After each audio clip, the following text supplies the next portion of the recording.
السلام عليكم ورحمة الله وبركاته. الحمد لله.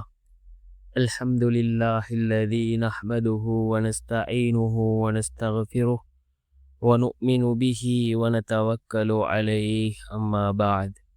அன்பிற்குரிய அல்லாஹ்வின் நல்லடியார்களே, அன்பு சகோதரர்களே, நாம் தொடர்ச்சியாக பார்த்து வரக்கூடிய துஆக்களினுடைய திக்ருகளினுடைய தொகுப்பில் இன்று நாம் பார்க்க இருக்கின்ற விடயம் என்னவென்றால், இன்றைய தினம் நாம் சஹருடைய நேரம் சஹர் செய்துவிட்டு நாம் இந்த துஆவை ஓதி அல்லாஹ்விடம் பிரார்த்தனை செய்வோம். இதனை ஓதுவதன் மூலமாக அல்லாஹ் ஒருபோதும் நம்மை கைவிட மாட்டான். நம்முடைய துஆக்கள் அல்லாஹ்விடத்திலே மிகவும் வேகமாக கபூலாகும். நாம் கேட்கக்கூடியதை அல்லாஹ் நிச்சயம் நமக்கு தந்தே தீருவான். அப்படிப்பட்ட மிகவும் சக்தி வாய்ந்த ஒரு துஆவை தான் நாம் இன்றைய வீடியோவில் பார்க்க இருக்கின்றோம். அன்பார்ந்த சகோதரர்களே, அல்லாஹ்வின் நல்லடியார்களே, நாம் கண்ணியமான ஒரு மாதத்திலே இருந்து கொண்டிருக்கின்றோம். அது ரமலானினுடைய மாதம். இந்த ரமலானினுடைய மாதத்தில் 2 நேரங்கள் இருக்கின்றது.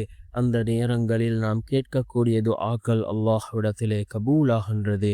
அதில் ஒரு நேரம் தான் சஹருடைய நேரம், தஹஜ்ஜத்தினுடைய நேரம். இந்த நேரத்தில் நாம் தஹஜ்ஜத்தினுடைய நேரத்தில் நாம் உணவு அருந்துவதற்காக எழுந்திருக்கின்றோம். அந்த சஹருடைய நேரத்தில் நாம் எழுந்திருக்கின்றோம். இந்த நேரத்தில் நாம் தஹஜ்ஜத்தினுடைய அந்த தொழுகையை தொழுதுவிட்டு அல்லாஹ்விடம் இந்த துஆவை ஓதி கையேந்தினால் நிச்சயமாக அல்லாஹ் நம்முடைய கைகளை வெறும் கைகளாக ஆக்க மாட்டான். நம்முடைய துஆக்களுக்கு அல்லாஹ் நிச்சயம் பதில் வழங்குவான்.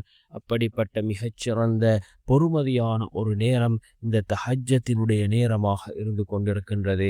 ரசூலுல்லாஹி ஸல்லல்லாஹு அலைஹி வஸல்லம் அவர்கள் கூறினார்கள், இந்த தஹஜ்ஜத்தினுடைய நேரத்தில் அல்லாஹ் ஜல்ல சுப்ஹானஹு வ தஆலா கீழ்வானுக்கு இறங்கி வருவதாகவும், அல்லாஹ் கேட்கின்றான், என்னை அழைக்கக்கூடியவர்கள் யாரும் இல்லையா? என்னிடம் உதவி தேடுபவர்கள் யாரும் இல்லையா? என்னிடம் ஆரோக்கியத்தை கேட்பவர்கள் யாரும் இல்லையா என்று அல்லாஹ் கீழ்வானுக்கு வந்து கேட்பதாக அல்லாஹ்வினுடைய தூதர் ஸல்லல்லாஹு அலைஹி வஸல்லம் அவர்கள் கூறினார்கள். அந்த அளவுக்கு சிறந்த ஒரு நேரம்தான் இந்த தஹஜ்ஜத்தினுடைய நேரமாக இருந்து கொண்டிருக்கின்றது. நாம் இந்த தஹஜ்ஜத்தினுடைய தொழுகையை தொழுதுவிட்டு இந்த துஆவை ஓதி அல்லாஹ்விடம் பிரார்த்தனை செய்வோம். நிச்சயமாக அல்லாஹ் ஒருபோதும் நம்மை கைவிட மாட்டான். எந்த நிலைமையில் நாம் இந்த துஆவை ஓதுகின்றோமோ அதனை விட சிறந்ததை அல்லாஹ் நமக்கு வழங்குவான். அந்த அளவுக்கு மிகவும் சிறந்த ஒரு துஆ தான் அல்லாஹு அல்லாஹு ரப்பி லா உஷ்ரிகு பிஹி ஷைஆ. அல்லாஹு அல்லாஹு ரப்பி லா உஷ்ரிகு பிஹி ஷைஆ என்ற இந்த துஆவை அதிகமாக ஓதுவோம்.